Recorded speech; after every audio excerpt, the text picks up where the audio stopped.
Que la paz del Señor esté con cada uno de ustedes. Muchas bendiciones, hermanos católicos y amigos. Mi nombre es Oscar y gracias por escucharnos por este canal Defiende tu Fe Católico. Invitándote también a que puedas suscribirte a nuestro canal. Y a los que aún no se han suscrito, los invito a que lo hagan. También dale like al video para que YouTube lo pueda recomendar a muchas personas. Bueno, los invito a que hagamos esta oración y lo hacemos en el nombre del Padre, del Hijo, del Espíritu Santo. Amén. San Miguel, Arcángel, defiéndenos en la batalla. Sé nuestro amparo contra la perversidad y acechanzas del demonio. Reprímela, Dios, pedimos suplicantes, y tú, príncipe de la milicia celestial, arroja al infierno con el divino poder a Satanás y a los demás espíritus malignos que andan dispersos por el mundo para la perdición de las almas. Amén. Padre nuestro que estás en el cielo, santificado sea tu nombre. Venga a nosotros tu reino. Hágase tu voluntad, así en la tierra como en el cielo. El pan nuestro de cada día, dános hoy. Y perdónanos nuestras deudas, así como nosotros perdonamos a nuestros deudores. Y no nos dejes caer en la tentación, mas líbranos del mal. Amén. Dios te salve, María, llena eres de gracia. El Señor es contigo, bendita tú eres entre todas las mujeres, y bendito es el fruto de tu vientre, Jesús. Santa María, Madre de Dios, ruega por nosotros pecadores, ahora y en la hora de nuestra muerte. Amén. El video que se va a tratar este día será lo que hemos perdido de los sacramentos eliminados por las nuevas misas. Así que, hermanos, hay muchos modernistas que no les gusta escuchar estos temas. ¿Pero por qué, hermanos? Porque ellos no aceptan que hubieron cambios en las nuevas misas. Y esto surgió, hermanos, del Concilio Vaticano II, donde 6 protestantes cambiaron esta misa junto con Pablo VI. Así que, hermanos, yo les dejo este video.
Romana fue reconocida por sus fieles como la Iglesia Santa, Católica y Apostólica. Una iglesia mundialmente unida no solo por un rito común de la misa en un mismo idioma, sino por creencias compartidas, tradiciones seguidas y por la proclamación de dogma infalible. Hoy esa iglesia es una casa dividida contra ella misma, separada entre tradicionalistas y modernistas, entre la santidad de lo antiguo y el liberalismo de lo nuevo. Otrora las espiras magníficas de las iglesias católicas de todo el mundo se extendían como brazos al cielo, proclamando con orgullo la majestad de Cristo Rey. y estatuas y pinturas infinitamente santas se mantenían en silencioso tributo al mismo Cristo y su gloriosa Virgen Madre, mientras que himnos y cantos solemnes se elevaban y resonaban en tributo al Dios Trino y Uno.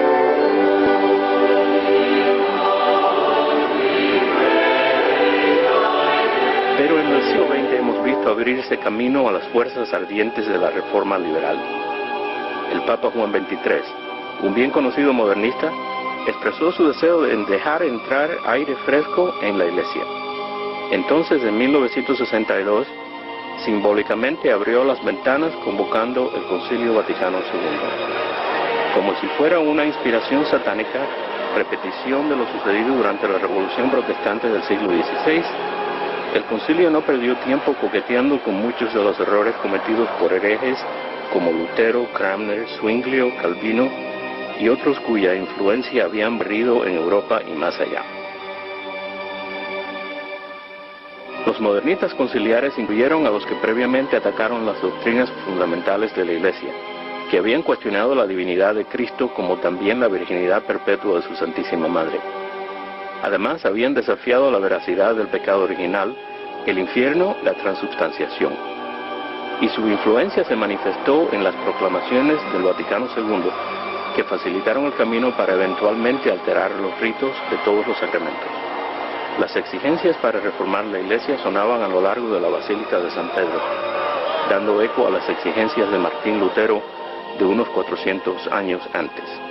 Y antes de que terminaran las sesiones finales del concilio, los cambios se insinuaron dentro de la misa. El Vaticano II terminó en diciembre de 1965. Ahora las fuerzas liberales, de las que habían advertido algunos papas previos, explotaron con furia errada. Everybody considers something you dress, my brothers and sisters. You know why we change that? Why change that?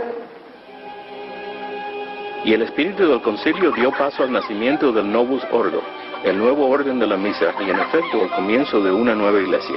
El mismo Pablo VI, siempre partidario del Vaticano II, más tarde reconoció que muchas nubes, tormentas y oscuridad habían seguido al concilio, y que el humo de Satanás había entrado a la iglesia. Pero ni aún él pudo prever la destrucción y desacralización que se acercaban. Un aspecto obvio de la revolución del Vaticano II es el cambio en la arquitectura de la Iglesia. En los últimos 30 años, muchas estructuras antiguas y magníficas han sido modificadas o destruidas. Y después del Vaticano II, la jerarquía ordenó que los grandes templos, que también son obras de arte, ya no se construyen porque son un agravio al pobre. Salvo raras excepciones, la construcción de estructuras nuevas y magníficas dedicadas en honor a Dios fueron reprimidas. Y la advertencia de Judas a María Magdalena de que no se malgastara dinero en el servicio de Dios se repite en la sensibilidad de lo socialmente correcto que inspira actualmente el diseño de tantas iglesias católicas. La mayoría de estas nuevas estructuras no solamente son estéticamente nulas, sino que a menudo se asemejan a templos paganos. Y otras ya no se llaman iglesias, sino comunidades. Aun cuando los exteriores de las iglesias quizás no ofendan a los pobres, sus interiores se asemejan más a auditorios y teatros vacíos, y aún a templos de la nueva era, que a lugares de culto católico.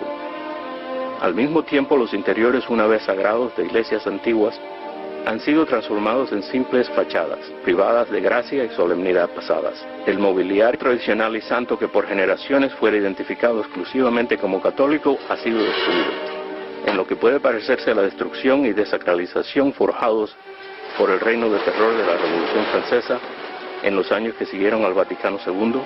Hemos visto virtualmente cómo se han desmantelado y saqueado las iglesias católicas alrededor del mundo. Michael Matt, editor del periódico The Remnant, describe sus propios recuerdos escalofriantes de una experiencia similar en su niñez. Fue también en la iglesia cuando vinieron los cambios, que el mármol del altar mayor fue cortado con cegueta y serruchado en pedazos, y hasta la fecha, si alguien de ustedes visita el periódico de Remnant, puedo llevarlos al estacionamiento de la iglesia en que yo fui bautizado y mostrarles cómo los pedazos se usan como topes. Imitando una práctica hereje iniciada en el siglo XVI, los altares de mármol han sido reemplazados por mesas, aún en la más católica de todas las iglesias católicas. Ahora se hacen de cualquier cosa, desde madera hasta plástico. ya no contienen las piedras del altar.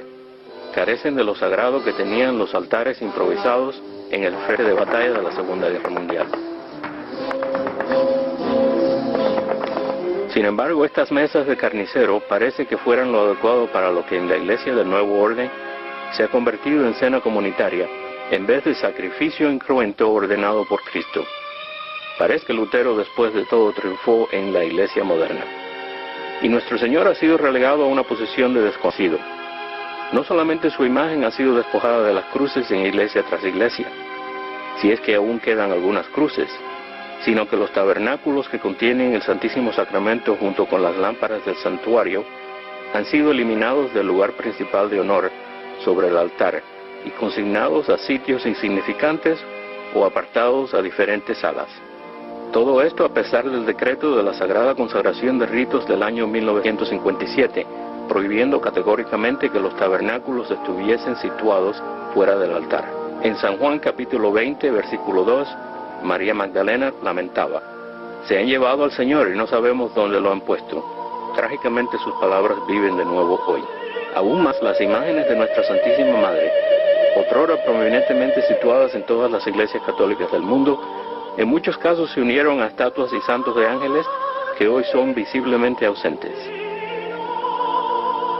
Son centros sociales de reunión, llenos de ruido irreverente, como si se estuviera en un teatro, cine o estadio de deportes.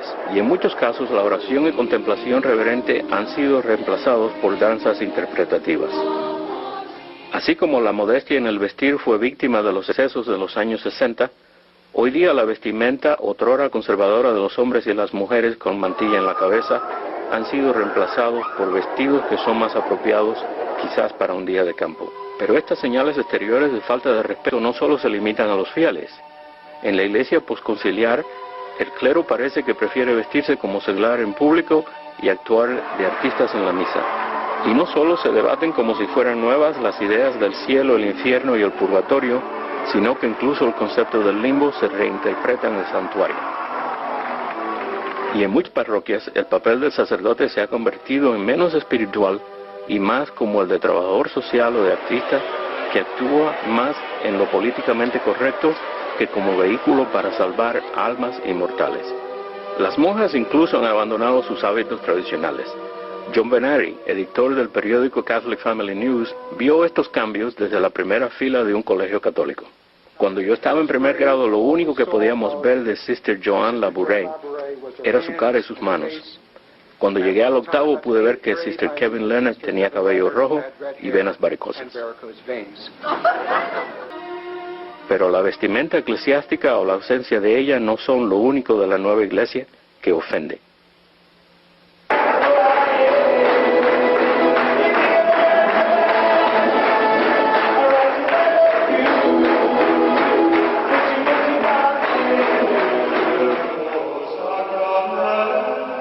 Por todos los tiempos, los solemnes y bellos cantos gregorianos fueron considerados la música oficial de la iglesia.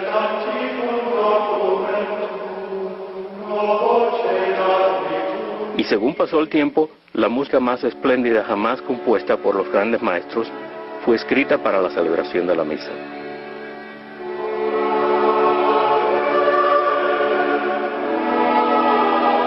Y la influencia de dicha música ha ido más allá de su origen religioso. El Dr. David Allen White, profesor de inglés de la Academia Naval de Estados Unidos y un estudioso de la música clásica, ha dicho: esa misa nos dio la música occidental más antigua en escritura, es el canto gregoriano. Si ustedes toman un curso en la historia de la música, comenzarán con canto y seguirán con música sagrada, y no se secularizará hasta mucho después.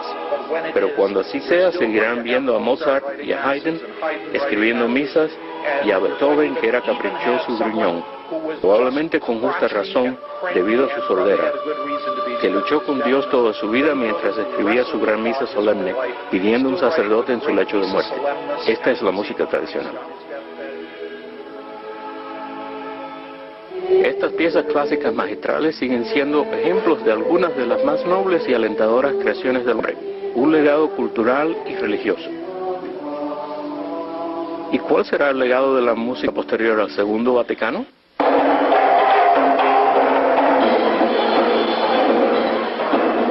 Pero hay cambios en la iglesia moderna que van más allá de lo que se oye y se ve. Cambios menos visibles, pero mucho más importantes. Indudablemente influenciados por la presencia de un gran contingente de observadores no católicos en el concilio, las reformas decretadas por la Constitución de la Liturgia del Concilio Vaticano II llevaron a enmiendas arrolladoras en los ritos de los 7 sacramentos. Solo durante el reinado de Pablo VI, todos los sacramentos sufrieron cambios mayores.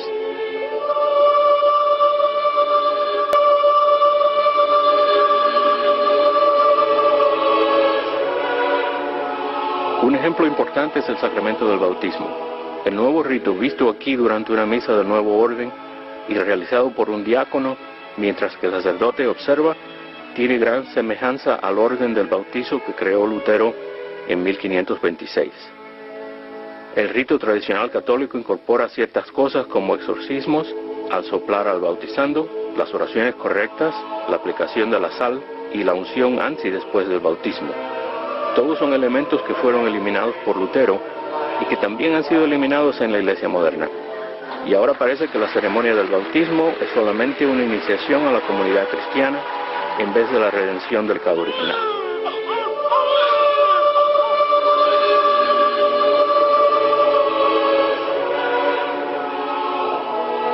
El rito del sacramento de la penitencia también ha sufrido cambios extraordinarios. En 1977, un nuevo rito de reconciliación fue decretado para la Iglesia Universal, y la palabra confesión desapareció como un detalle histórico. Pero la confesión es uno de los aspectos que distinguen a los católicos de los protestantes y de otras religiones y sectas. Es una obligación solemne durante la cual el penitente confiesa sus pecados, declara la contrición sincera, hace propósito de enmienda y de perdón, y recibe la absolución del sacerdote. En muchas iglesias del Nuevo Orden, los confesionarios han sido eliminados o se han convertido en salones de reconciliación, en los cuales el sacerdote y penitente conversan. Eso también hace eco del punto de vista de Martín Lutero, que la penitencia es simplemente un reconocimiento de errores pasados, un retorno a la tranquilidad de conciencia, sin ninguna contrición por haber ofendido a Dios.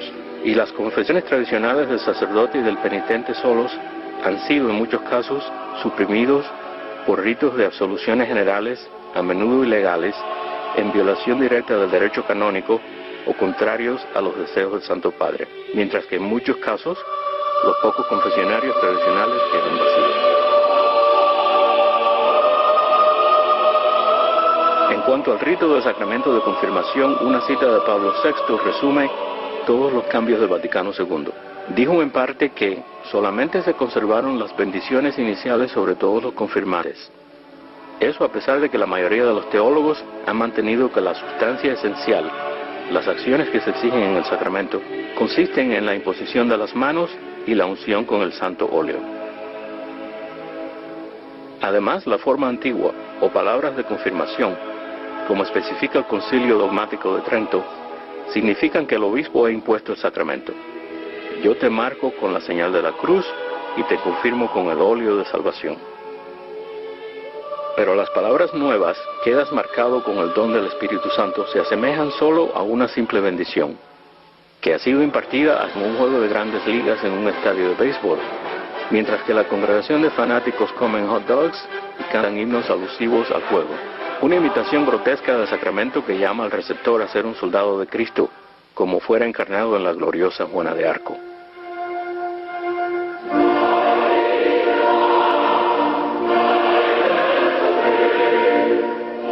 El rito del sacramento del matrimonio, sin embargo, ha cambiado poco después del Vaticano II en lo que se refiere a la ceremonia en sí, excepto el aumento en matrimonios mixtos donde el sacerdote con o sin el celebrante no católico administra el rito a ambos partícipes, creyente y hereje por igual.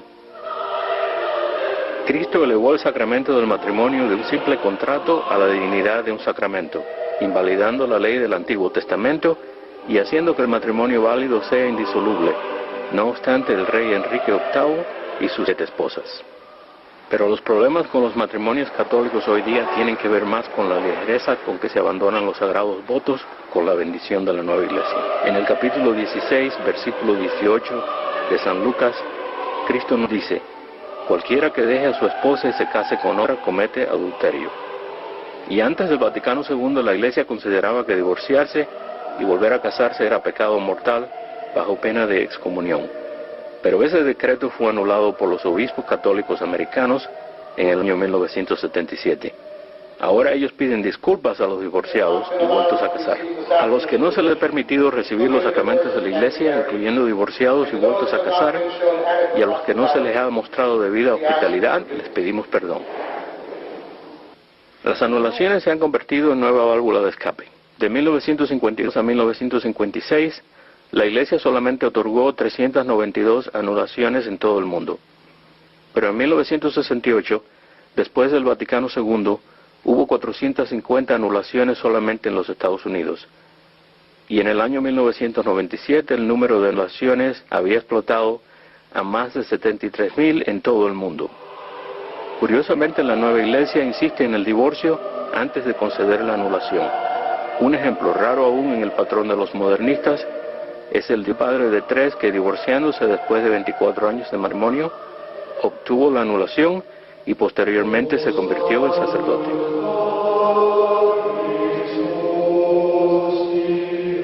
Pero estos incidentes son poco en vista de los cambios que ocurrieron en el rito del sacramento de la orden sacerdotal. El Vaticano II decretó oficialmente que los ritos de las ceremonias y sus textos fueron corregidos. Y sin duda que fueron corregidos, a pesar de la declaración del Papa Pío XII en Sacramentum Ordinis, que a nadie se le permitiera cambiar el rito. Mientras que habían existido 8 pasos que involucraban directamente la ordenación sacerdotal, en 1968 se redujeron a 2 debido a cambios hechos por Pablo VI, aunque los cambios fueron prohibidos por el Concilio de Trento. En el rito de ordenación sacerdotal tradicional, el obispo instruye al candidato diciéndole que la misión del sacerdote es ofrecer sacrificio, bendecir, guiar, predicar y bautizar. Hoy día, sin embargo, el ordenado es simplemente consagrado a celebrar la liturgia. Pero de un significado mucho mayor es que se han eliminado ciertas oraciones esenciales. A los sacerdotes ya no se les concede específicamente el poder de cambiar el pan y vino en cuerpo y sangre de Cristo, se les ordena específicamente que perdonen los pecados. Estas omisiones son paralelas a la eliminación de numerosas oraciones de ordenación de los reformadores protestantes del siglo XVI, como el rito del nuevo orden, que reduce al sacerdote a presidente de la asamblea.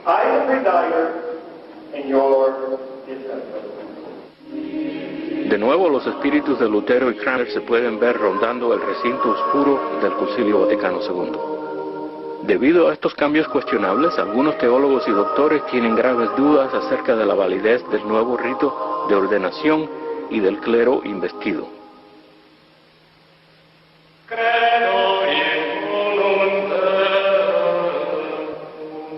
Otro cambio deplorable en los ritos de los sacramentos es la extrema unción, comúnmente llamado el último rito, llamado así porque en muchos casos es el último sacramento de la vida del receptor. Es literalmente la última oportunidad de recibir la gracia especial antes de enfrentarse al juicio de Dios, y es administrado por un sacerdote cuya misión principal es la salvación de las almas. Este rito fue reemplazado obligatoriamente en 1972. Se llama la unción de los enfermos. Discrepando con la extrema unción, el nuevo rito se ocupa más en curar el cuerpo y confortarlo que salvar el alma. Las palabras, que el Señor perdone todos los pecados que haya cometido, cambiaron a, que el Señor en su amor y misericordia te ayude con la gracia del Espíritu Santo. Se ha perdido el importante ruego de implorar el perdón de Dios. Más aún, en el nuevo rito se promueve la celebración comunitaria, en vez de algo personal entre el penitente y el sacerdote. Muchas veces se ha convertido en una bendición general o de grupo para personas mayores o para enfermos. Y ahora ofrecen clases para morir, donde se explica lo fácil que es ir al cielo.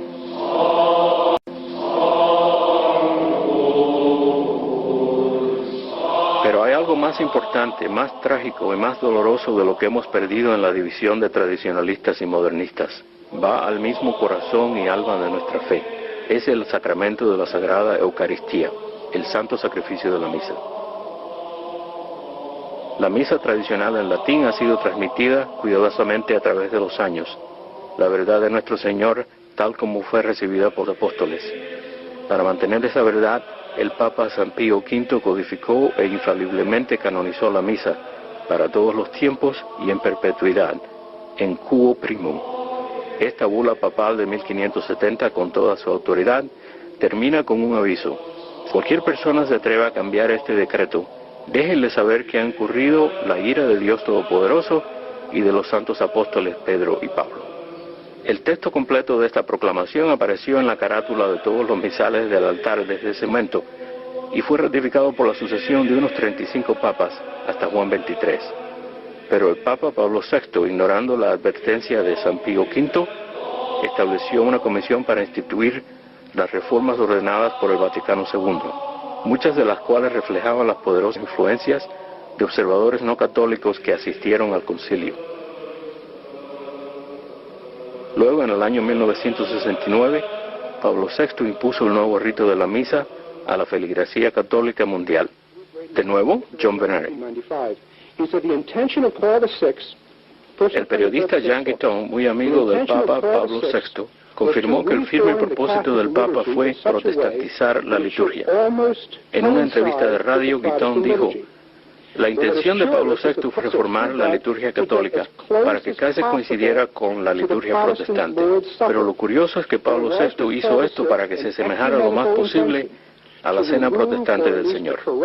Pablo VI tenía la intención ecuménica de eliminar lo que fuera demasiado católico, para asemejarla más a la misa calvinista. El nuevo orden de la misa, o Novus Ordo, quedó marcado por sus claras concesiones al ecumenismo, pero no es sorprendente a la luz del hecho de que lo escribió el arzobispo Annibale Bugnini, un conocido masón con la ayuda de 6 ministros protestantes. Al principio el nuevo rito de la misa no parecía diferente, solamente un alejamiento gradual del latín. Luego los misales pequeños en inglés, darse la señal de la paz y la mano. Se añadió una frase protestante al final del Padre Nuestro. Pero los cambios fueron tan implacables como engañosos. Y hemos despertado dándonos cuenta que hemos perdido muchos puntos esenciales de la doctrina católica. Por ejemplo, el reconocimiento de la presencia real de nuestro Señor en el altar. Ahora está la pregunta de la sustancia apropiada para la Sagrada Eucaristía. Los ingredientes correctos. La Iglesia siempre enseñó que el pan debía ser pan sin levadura, hecho de harina de trigo y agua natural. Y el vino debía ser producto de uvas maduras. Cuando estos elementos han sido consagrados, se convierten en el cuerpo, sangre, alma y divinidad de Jesucristo, la víctima perfecta del sacrificio, el sacrificio perfecto, ofrecido a Dios para nuestra salvación. Y lo que constituye un sacrificio aceptable se estableció en el Antiguo Testamento. Jerry Mattatix, un líder católico, apologista y presidente de la Fundación Bíblica Internacional, nos explica. En las Escrituras, Dios pidió a los fieles que den lo mejor de ellos. Los israelitas fueron llamados a darle a Dios una oveja sin mancha. No podían darle una oveja ciega, coja o pequeña. Tenían que darle la más robusta, la mejor que tuviera. Como está escrito en el Génesis, Abel ofreció a Dios lo mejor de su rebaño, sus mejores animales, para celebrar el sacrificio perfecto. Y esto agradó a Dios y fue aceptado. Pero Caín ofreció los frutos de la tierra, y Dios no aceptó estos dones inferiores. Dones que en la nueva iglesia se llaman frutos de la vid y del trabajo del hombre. Verdaderamente un sacrificio inferior, como fue el de Caín.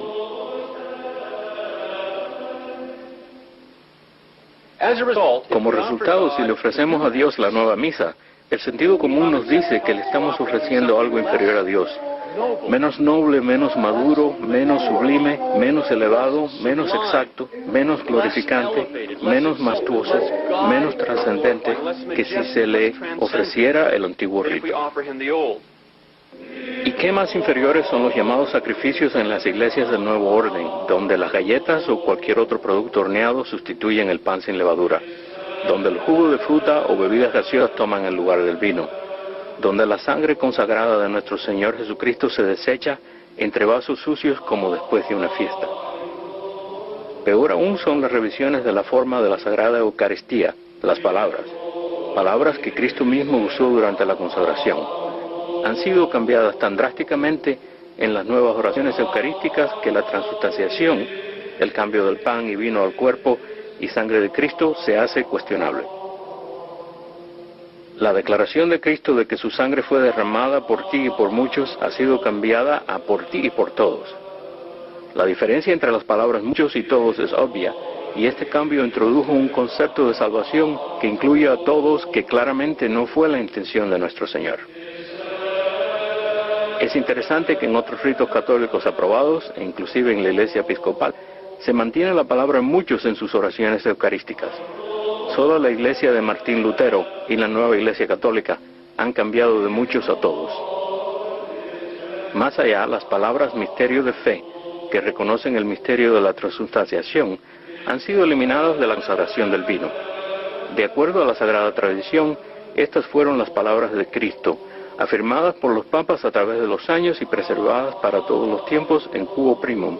Pero en la nueva misa de Pablo VI, estas palabras se refieren a la declaración amistosa protestante: Cristo ha muerto, Cristo ha resucitado, Cristo volverá.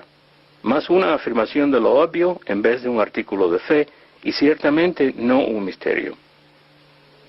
Se han perdido también de la misa las oraciones al pie del altar, y muchas de las oraciones del ofertorio, y las oraciones leoninas. Unas 35 oraciones en total, borradas junto con numerosas reverencias, símbolos y gestos que las acompañaban. Y borrado también el último evangelio. En su lugar no nos sorprendería escuchar que el Padre ha abandonado el oficio. También en la nueva iglesia se ha perdido la noción que solo las manos consagradas del sacerdote pueden tener contacto con el sagrado cuerpo de nuestro Señor. Nada menos que la autoridad de Santo Tomás de Aquino, el doctor y ángel de la iglesia, ha declarado: en reverencia al sacramento, solo las manos consagradas deberán tocarlo.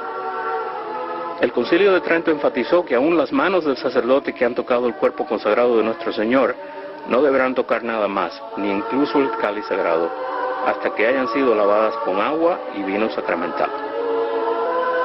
Está claro, los puntos esenciales de la doctrina que conciernen a la misa, como la presencia real, la realidad del verdadero sacrificio y las facultades del sacerdote, se han convertido en temas cuestionables, puntos de doctrina que en la misa antigua quedan afirmados sin duda alguna. Refiriéndose a lo externo de la misa, uno de los más alarmantes cambios incluye el uso de mujeres monaguillas, inicialmente prohibido por el Papa, y la sustitución de una mesa por el altar. Han eliminado los crucifijos. El sacerdote da la cara a la gente. La Eucaristía es ofrecida en las dos especies: comunión en la mano y ministros eucarísticos. Esta última abominación es permitida en la nueva iglesia a pesar de haber sido contrariamente juzgada por la debida autoridad. De nuevo, las palabras de Santo Tomás: al igual que la consagración del cuerpo de Cristo corresponde al sacerdote, igualmente la distribución pertenece a él. Estos sacrilegios son manifestaciones de la triste falta de respeto de la nueva iglesia a la presencia real de nuestro Señor en la Eucaristía. En muchos casos las hostias son tratadas como bocados sin importancia y distribuidas por manos irreverentes. Tal vez esto es una reflexión de los datos que indican que hasta un 70% de los sacerdotes modernos no creen en la transustanciación. No en balde que casi todas las iglesias del Nuevo Orden son tan parecidas a las protestantes. ¿Usted cree que esta iglesia católica parece diferente a esta protestante? Oigan esta versión del Padre Nuestro. Tuyo es el reino, tuyo el poder y la gloria, por siempre, Señor. ¿Hay alguna diferencia entre esta versión y la versión protestante? ¿Hay alguna duda que la Iglesia Católica moderna ha sido efectivamente protestantizada, envenenada por errores modernistas y protestantes que la atacan desde dentro? Pero no termina allí. Las bendiciones, el rosario, las novenas y otras devociones han desaparecido. Siguiendo los decretos del Concilio Vaticano II sobre el ecumenismo, los servicios con no católicos son ahora comunes. No para convertirlos al catolicismo, sino para establecer todas las religiones en un mismo nivel. Esto es algo que ha sido siempre condenado por la Iglesia tradicional. Esta mezcla, en palabras del decreto mismo, deberá fomentarse. Esto ha llegado a un nivel tan alarmante que inclusive las religiones paganas son honradas y autorizadas. Pero la verdad es absoluta. Solo puede haber una verdadera iglesia, la que fundó Cristo. La negación de esto, la posición de todas las religiones a un mismo nivel, es negar la misma esencia de la fe católica. No queremos rebajar a aquellos que sin religiones hechas por el hombre, como Lutero, Calvino, Wesley, Enrique VIII y otros, sino mostrarles el verdadero camino, invitarlos a participar, dándoles la bienvenida. Por eso fue que en el Concilio Vaticano I, el Papa Pío IX le envió una carta a los ortodoxos y protestantes, invitándolos a que volvieran a la Iglesia Católica. ¿Por qué? Porque Él de verdad los amaba y quería salvar sus almas del infierno. Cristo dijo: tengo otras ovejas que no están en este rebaño, a esas también tengo que traer, y ellas oirán mi voz, y habrá un solo rebaño y un solo pastor. Aún hay católicos que se preguntan: ¿por qué debemos preocuparnos de algunos cambios? ¿No fue el Vaticano II efectivo para que la Iglesia creciera? Consideremos estas estadísticas alarmantes. De 1965 hasta 1998, debido en parte a la inmigración, la población católica de Estados Unidos creció de 45 millones a 60 millones. Pero durante este tiempo el número de seminaristas disminuyó aproximadamente de 45.000 a 4.500. El número de seminarios disminuyó de 600 a menos de 200, y las ordenaciones sacerdotales bajaron casi a la mitad. A pesar de que el número de parroquias creció a 2.000, la falta de sacerdotes residentes creció 400%. Muchas de las diócesis han optado por usar carteles anunciadores para promover vocaciones. Las hermanas religiosas se han reducido de unas 180.000 a casi la mitad hoy en día. Y lamentablemente, en un estudio hecho en el año 1995, podemos ver cómo solamente el 25% de los católicos van a misa regularmente. Vaya crecimiento producto del Vaticano II. Incluso hay algunos que insisten en preguntarse: ¿es la misa todavía la misa? ¿No es todavía la Iglesia Católica? Trágicamente la respuesta es no, y es solo cuando revisamos estos cambios enteramente que la magnitud de lo que hemos perdido se hace obvio. Es una nueva iglesia, verdaderamente una nueva religión. Si no, ¿cómo se pueden explicar cosas como la misa de hula, los bailes en el santuario, las misas de payasos? Y para los católicos que mantienen que esos abusos no se cometen en sus parroquias, consideren esto: incluso cuando los cambios externos sean mínimos, no son cosas como la arquitectura y la música las que son el problema principal. De vital importancia es lo que ha pasado con los sacramentos. Allí los cambios son menos obvios, pero universalmente peligrosos, y hay muchas serias y legítimas preguntas acerca de su validez. Así que no se trata de la nostalgia de tiempos pasados o por la misa en latín que nos obliga a volver al catolicismo tradicional. Es porque solamente una duda razonable de la validez de los sacramentos es causa suficiente para dejarlos. En efecto, de acuerdo al derecho canónico, es obligación católica hacerlo. Cualquier otra acción crea un daño grave a nuestra fe y a nuestra salvación eterna. Aquellos que vacilan en volver a la misa antigua porque temen que desobedecerían, no deben ir más lejos que Cubo Primo. El Papa San Pío V decretó que el rito del misal romano podía ser usado libre y legalmente y por virtud de la oficina apostólica. Y añadió: otorgamos y lo permitimos para siempre. Además, en 1995, Alfonso Cardenal Stickler proclamó que incluso el Papa no puede prohibir una misa que se ha dicho por siglos y que además ha sido la misa de miles de fieles y de miles de santos. Y su eminencia añadió que una comisión papal de 9 cardenales asignados por Juan Pablo II unánimemente acordaron que ningún obispo puede prohibir a ningún sacerdote católico que diga la misa tridentina, y confirmó que los 9 cardenales habían determinado que la misa tradicional en latín nunca había sido oficialmente prohibida. Es vital tener en mente el aviso del Papa San Félix III. No oponerse al error es aprobarlo, y no defender la verdad es suprimirla. E inclusive negarse a confundir a los hombres malvados cuando podemos hacerlo, no es menos pecado que apoyarlos. Así es que no solamente somos libres de volver a la iglesia tradicional, sino que estamos obligados a hacerlo, porque ahora hemos visto los cambios desastrosos de la nueva iglesia. Con más importancia debemos reconocer la terrible pérdida que estos cambios han causado a la verdadera fe católica. Afortunadamente hay un camino hacia la restauración. Jesús prometió que su iglesia sería para siempre, así que es importante mantener la esperanza. Hoy día hay una reserva fiel y vital en esa iglesia verdadera. Las señales están en todas partes. Por ejemplo, los periódicos católicos tradicionales están floreciendo y representan una voz en la restauración y perseverancia del catolicismo tradicional. Más y más reuniones de seglares tradicionalistas se extienden por toda la nación y alrededor del mundo. Todos los años un número creciente de católicos tradicionales participa en la costumbre penitencial de caminatas y peregrinaciones, como la antigua peregrinación de Chartres en Francia hasta las más pequeñas pero no menos fervientes peregrinaciones en los Estados Unidos, y todos terminan con la celebración de la misa tridentina. Continuando la tradición de las viejas peregrinaciones, cientos de católicos se reunieron en el centro de Phoenix, Arizona, para una caminata espiritual. Católicos de todo el valle vinieron a unirse al evento de hoy, cantaron himnos y oraron, mientras sostenían estandartes religiosos. Algunos católicos dicen que esta caminata les ayuda a obtener la gracia y a fortalecer su fe. Y el resurgir de la participación laica es evidente en el aumento de los lugares donde se celebra el culto tradicional católico, aunque algunos no sean tan tradicionales en apariencia. Las misas en latín están disponibles alrededor de la nación, desde capillas independientes a las iglesias de la Sociedad de San Pío X hasta los portales de las casas de los feligreses, y algunos incluso que se predican en locales de hoteles alquilados.